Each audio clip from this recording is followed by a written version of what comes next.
GoForThe2.com. We're into the Week 14 predictions for the college football season. It starts on Thursday night with TCU looking to make a playoff run, traveling to Austin to take on the Longhorns. TCU 2-29 since 1968 against Texas, but one of their victories came a couple of years ago on Thanksgiving night with Trey Boykin leading the Horned Frogs to a very hard-fought victory over Texas. Expect Charlie Strong and the staff to remind the Longhorns of that game. Texas playing very well down the stretch.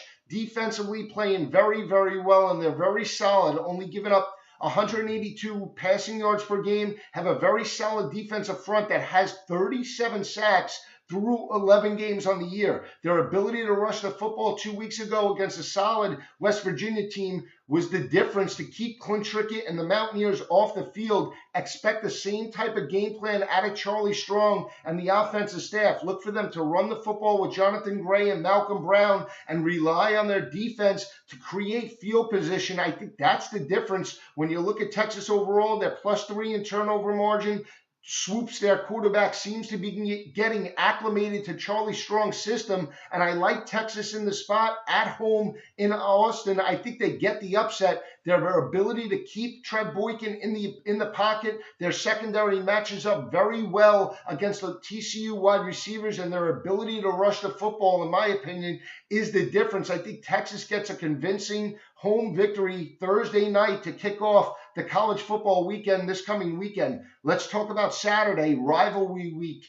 Interesting games taking place. One's the Egg Bowl. Miss State looking to make a playoff run, travels to Oxford to take on the Ole Miss Rebels. Miss State sort of righting the ship last week with a 51-0 victory over Vanderbilt. They got back on track after their loss in Tuscaloosa a couple of weeks ago. Ole Miss got blown out on the road in Fayetteville to Arkansas. They lost that game 30-0. But a dominating victory by Mississippi State. Now they move on. They won 4 of the last 5 in the Egg Bowl, but I like Ole Miss in this matchup for a couple of factors. One is their defensive front, still only giving up about 130 rushing yards per game. They're solid with Kandichi and that defensive line. I think they'll be able to contain the rushing attack of Josh Robinson and Dak Prescott. And you look at Dak Prescott over the last 6 games, has 8 interceptions overall. He's going to be going up against a very solid secondary in Pruitt and Golson. Golson leading the SEC in interceptions. And you look at Ole Miss overall. They haven't played well on the road against LSU and against Arkansas.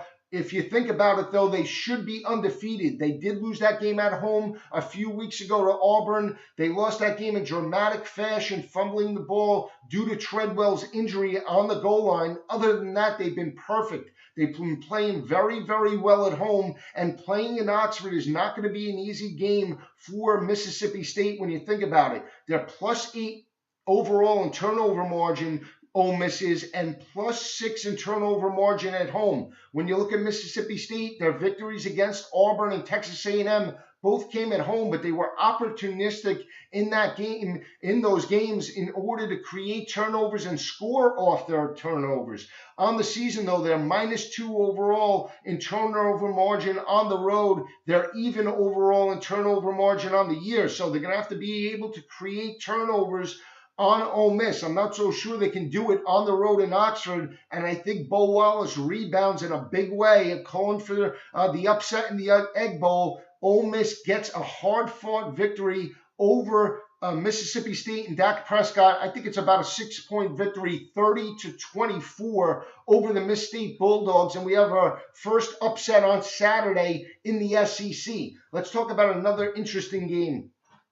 Florida State and Florida. Florida, Will Muschamp, last game as head coach of the Gators. A lot of people expecting him to strike the upset over Jimbo Fisher and Florida State. Florida State has not looked good down the stretch. Struggled again last week against Boston College, and Tyler Murphy had to kick a last-second field goal to win that ball game 20-17. But Florida State matches up very well against Florida in this matchup.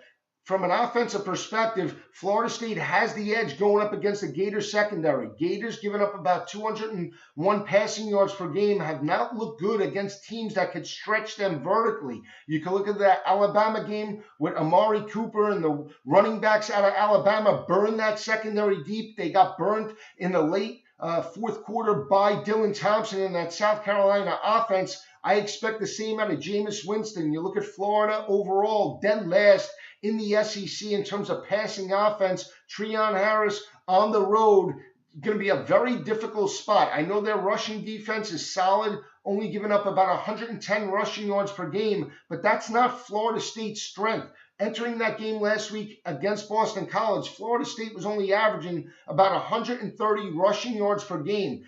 That's around 104th in the country. That's not their strength. Their strength is to pass the football. They're averaging 314 passing yards per game. Rashad Green, Nick O'Leary at the tight end position match up very well against the Gators defense. And I think this is a dominant effort out of the Seminoles, and they solidify the #1 ranking as they move on to the ACC championship game this weekend. I think Florida State blows out Florida this weekend in Will Muschamp's last game as head coach.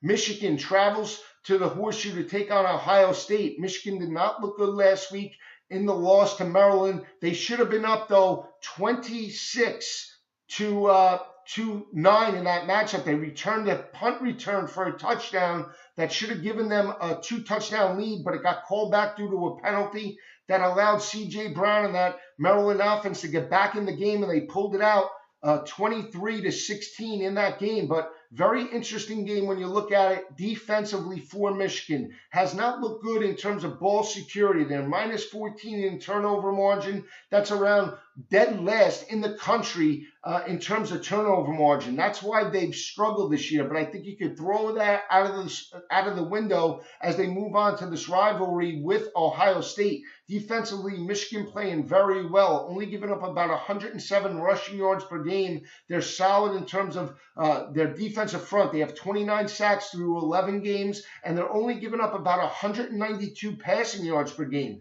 I think they match up very well defensively against J.T. Barrett and the Buckeye offense. I look for Brady Hoke and the offensive staff of Doug Nussmeier to run the football against an Ohio State defense that's given up about 147 rushing yards per game. They struggled last week against Indiana, and Tevin Coleman. Expect the same type of game plan out of Michigan, and I'm calling for the upset. I think Michigan gets a hard-fought 20-17 victory over the Buckeyes this coming weekend. I think it's low scoring. I don't look for Michigan to throw the football against Ohio State. I look for them to rush the football, keep the ball on the ground, very conservative, and rely on their defense to create field position. And I think Michigan can get the upset and knock Ohio State out of the national championship picture this coming weekend.